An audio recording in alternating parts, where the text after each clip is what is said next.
आइए आज के इस खास विश्लेषण की शुरुआत करते हैं। आज हम जिस विषय पर चर्चा कर रहे हैं वो सीधे हर नागरिक के अधिकारों से जुड़ा है।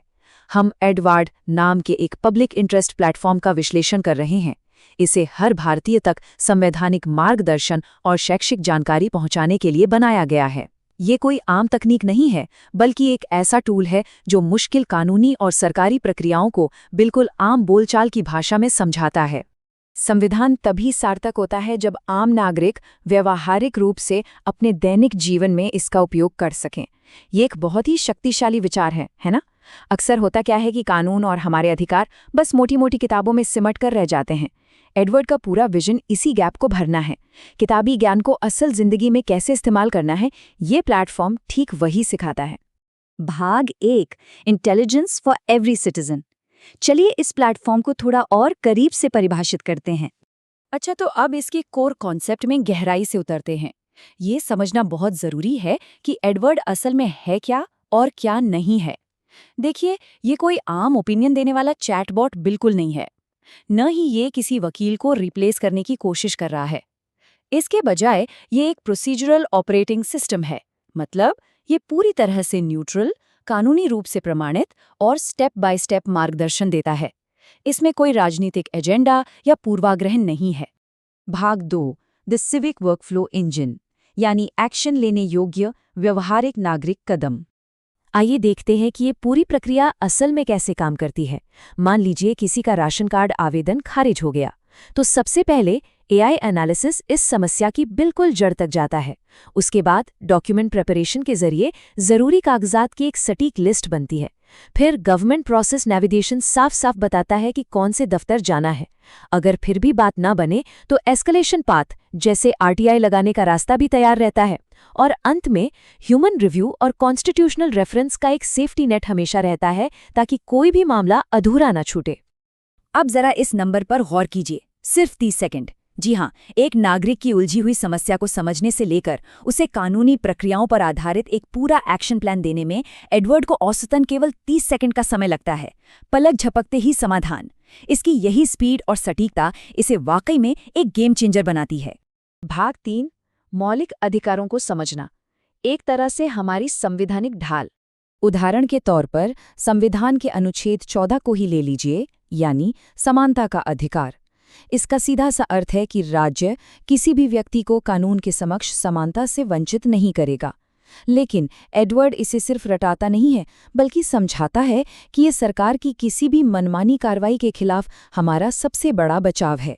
ये साफ करता है कि अगर सरकार कोई वर्गीकरण या क्लासिफिकेशन करती भी है तो उसका एक ठोस और तार्किक आधार यानी रैशनल बेसिस होना चाहिए।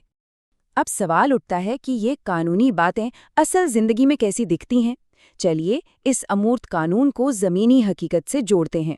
अगर कोई सरकारी दफ्तर जाति के आधार पर कोई आवेदन ठुकरा देता है, या नगरपालिका बिना किसी ठोस कारण के सिर्फ किसी एक खास इलाके में बुलडोजर चलाती है, या फिर किसी योग्य व्यक्ति को मनमाने ढंग से सरकारी योजना से बाहर कर दिया जाता है, तो ये सभी अनुच्छेद 14 के उल्लंघन के बिल्कुल स्पष्ट मामले हैं।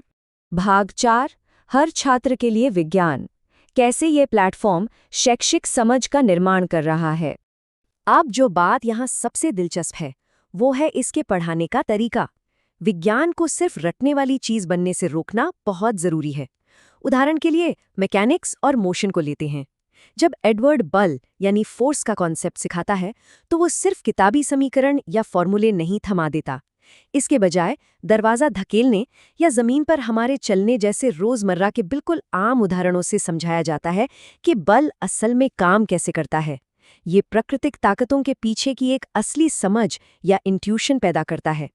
भाग 5, प्लेटफॉर्म क्षमताएं, इसे हम द एक्सेसिबिलिटी इंजन भी कह सकते हैं।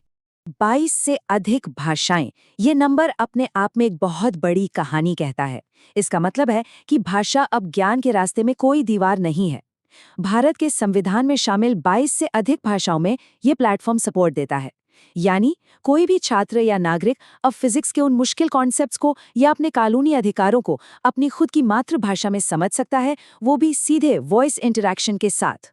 तो यहाँ सबसे अहम बात यह है कि कोई भी तकनीक तभी सफल मानी जाती है जब वो समाज के आखिरी व्यक्ति तक पहुंचे। इसी को ध्यान में रखते हुए प्लेटफॉर्म को लो डेटा मोड पर 2G नेटवर्क के लिए पूरी तरह से ऑप्टिमाइज किया गया है। इसका सीधा मतलब ये हुआ कि अगर किसी दूर-दराज के इलाके में हाई स्पीड इंटरनेट नहीं भी है, तो भी शिक्षा और कानूनी अधिकारों तक पहुंच में कोई रुकावट नहीं आएगी। और मजे की बात यह है कि ये सब सिर्फ कागजों या थियोरी में नहीं हो रहा है। अगर हम पुणे में चल रहे पुणे पायलट डिप्लॉयमेंट के ज़मीनी आंकड़ों पर नज़र डालें तो मांगदेवाड़ी और कात्रज जैसी जगहों पर 4 एक्टिव वार्ड लोकेशंस में अब तक 2400 से ज़्यादा नागरिकों की मदद की जा चुकी है। ये डेटा साफ तौर पर साबित करता है कि ये तकनीक ग्राउंड लेवल पर 14 से अधिक सरकारी योजनाओं को नेविगेट करने में लोगों की मदद कर रही है। खैर, हम सब जानते हैं कि किसी भी AI सिस्टम की असली कामयाबी उसके भरोसे पर टिकी होती है, और इसीलिए एडवर्ड की इंस्टीट्यूशनल अकाउंटेबिलिटी बहुत सख्त रखी गई है। ये पूरी तरह से संवैधानिक तटस्थता का पालन करता है, मतलब कोई राजनीतिक झुकाव नहीं। साथ ही इसमें 48 घंटे का ह्यूमन रिव्यू प्रोटोकॉल है, AI की सीमाएं पहले ही स्पष्ट कर दी जाती हैं, और सबसे ज़रूरी बात, strict no data retention policy. इसका मतलब है कि नागरिकों का कोई भी व्यक्तिगत डेटा स्टोर नहीं किया जाता। AI को सिर्फ संविधान की सेवा के लिए रखा गया है, इंसानी फैसले को रिप्लेस करने के लिए बिल्कुल नहीं। इस विश्लेषण के अंत में एक बहुत ही विचारोत्तेजक प्रश्न सामने आता है। जब हर नागरिक के पास संवैधानिक और शैक्षिक जानकारी तक इतनी आसान पहुंच होगी, तो हमारा समाज किस तरह से बदलेगा? जरा सोच कर देखिए, जब कानून और अधिकार सिर्फ वकीलों के चेंबर तक सीमित न रहें और विज्ञान का गहरा ज्ञान सिर्फ महंगे स्कूलों की जागीर न रहे, तो हमारे लोकतंत्र और हमारे भविष्य की तस्वीर क्या होगी?